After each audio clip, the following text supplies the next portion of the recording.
welcome back to our channel. So today in this video we are going to discuss about how to draft YouTube description in Copy.ai. So without wasting much of our time, let's get straight into the video. So if you want to draft YouTube description in Copy.ai, all you gotta do is use the YouTube description tool. You can simply use the free AI YouTube description tool. This will give you a more structured approach. You can simply provide a transcript or key point and input target words.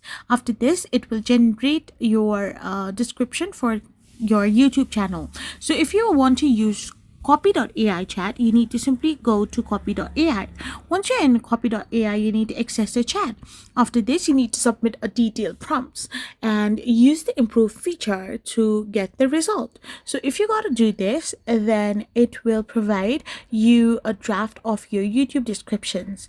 I hope you found this video helpful. So don't forget to hit that subscribe button and do give us a thumbs up. We will be back again with more informative videos. Thank you for watching and stay tuned for our next video. We will be back again really soon.